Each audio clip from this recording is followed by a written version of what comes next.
ఈరోజు టాపిక్ వచ్చేసి మామూలుగా లక్ష్మణుడి పరశురాముడి మాటల యుద్ధం. అసలు పరశురాముడు రామాయణంలో ఉన్నాడా? అసలు ఎందుకు అంటే రామాయణంలోకి తన పాత్ర వచ్చింది అనేది ఈరోజు తెలుసుకుందాం. ఓకే, రామాయణంలో కూడా పరశురాముడి పాత్ర ఉంది. సీతా స్వయంవరంలో శివధనుస్సు రాముడు విరిచినప్పుడు ఆ సౌండ్కు ముల్లోకాలు అదిరిపోగా ఆ అంటే అదే చిచి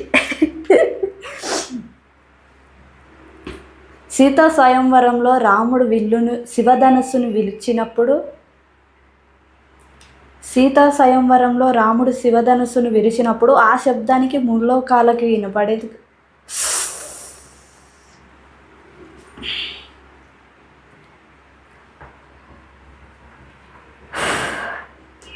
సీతా స్వయంవరంలో రాముడు శివధనుస్సు విరిచినప్పుడు వచ్చిన సౌండ్కి ఆ వార్త తెలుసుకున్న పరశురాముడు సీతా స్వయంవరంలోకి వచ్చి రాగానే సభలో కాలు పెట్టి, నా గురువైన శివుడి ధనస్సును విరిచిన ఆ ధీరుడు ఎవరు అనేసి గుడ్డలి చూపించి చాలా కోపంగా అంటాడు.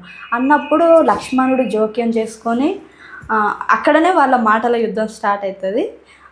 లక్ష్మణుడు జోక్యం చేసుకొని, మేము చిన్నగా ఉన్నప్పుడు మేము ఎన్నో పాత విల్లులను విరిచినాము, అప్పుడు వచ్చి నువ్వు అడిగిలేవెందుకు, ఇప్పుడు మాత్రం ఈ పాత విల్లు మీద మాత్రం మీకెందుకు ఇంత మమకారం అనేసి లక్ష్మణుడు అడుగుతాడు. అడగగానే కోపం వచ్చిన పరశురాముడు, నీకు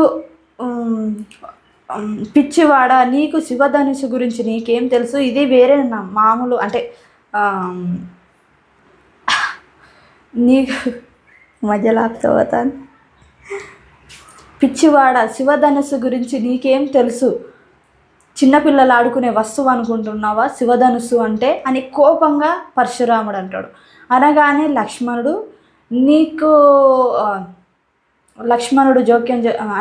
లక్ష్మణుడు ధీరుడు అనేవాడికి ఆయుధాలతో సంబంధం లేదు, ఉట్టి మాటలేనా, చేతలల్లో చూపించు నీ సత్తా అనేసి సవాలు విసురుతాడు లక్ష్మణుడు.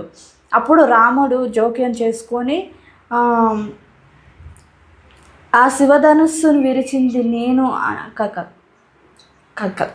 అప్పుడు రాముడు జోక్యం చేసుకొని శాంతిగా నిమ్మలంగా పరశురాముడికి నమస్కరిస్తూ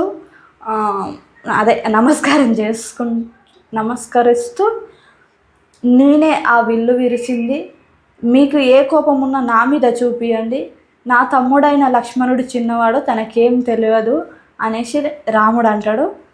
అనగానే పరశురాముడు రాముడి వినయాన్ని, తన యొక్క శాంతిని, తనలో మాట్లాడే విధానాన్ని చూసి పరశురాముడు విష్ణు యొక్క తేజస్సు తనలో కనిపిస్తుంది పరశురాముడికి. అప్పుడు తను సరే నీకు ఒక సవాలు విసురుతా అని, నీకొక అంటే పరీక్ష పెడతా, దాన్ని గెలిచి చూపించు అనేసి ధీరుడు అయితే అని పరశురాముడు అంటాడు. అన్నప్పుడు రాముడు సరే నేను దానికి ఓకే అనేసి అంటాడు. పరశురాముడు దగ్గర ఉన్న విష్ణు ధనస్సుని రాముడికి ఇస్తాడు.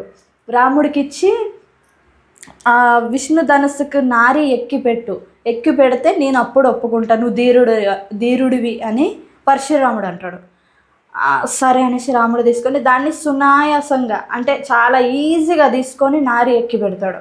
అప్పుడు పరశురాముడు షాక్ అయి శాంతిగా ఇంకా తనలో ఉన్న విష్ణు అవతారాన్ని గమనించి నమస్కరించి ఇంకా అక్కడితోటి విష్ణు ధనస్సుని రాముడికి ఇచ్చేసి వెళ్ళిపోతాడు.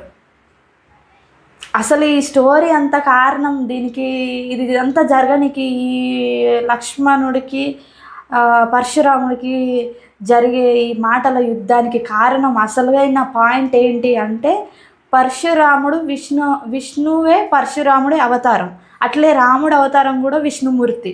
సో ఇక్కడ తిన అవతారం మళ్ళీ వస్తుంది కాబట్టి పరశురామ అవతారం ముగిసాలి. సో తన దగ్గర ఉన్న విష్ణు ధనుస్సుని రాముడికి ఇవ్వాలి కాబట్టి ఇక్కడ ఇదంతా జరిగింది, అక్కడ గొడవ అంతా జరిగింది. తను రాముడికి తన దగ్గర ఉన్న ధనుస్సుని ఇచ్చేసి తన యొక్క అవతారాన్ని అక్కడికి పూర్తి చేసేసి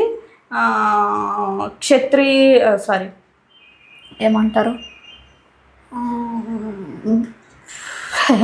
వస్తలేదు, ఈ పూజలు బయట చేసేటోళ్ళని ఏమంటారే, ఇప్పుడు అయ్యగారులను ఏమంటారు?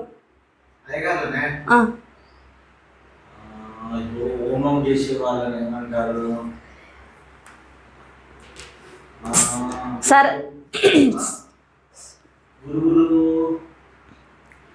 గదే గుర్తొస్తలేదు నాకు. సరేలే ఇక్కడికి వదిలేసాం. తన యొక్క ఓకే ఇంతటితోటి తన యొక్క పరశురామ అవతారం వదిలేసి ఆ సభ నుంచి వెళ్ళిపోతాడు.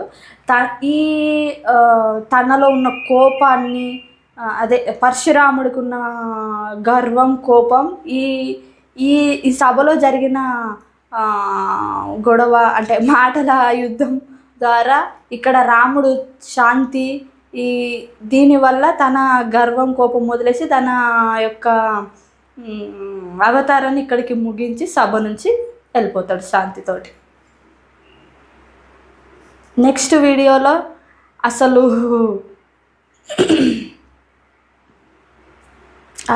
ఏమో చెప్దాం అనుకున్నా.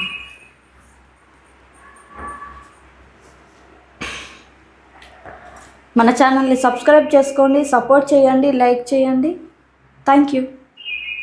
టాక్ సిరి మర్చిపోకండి.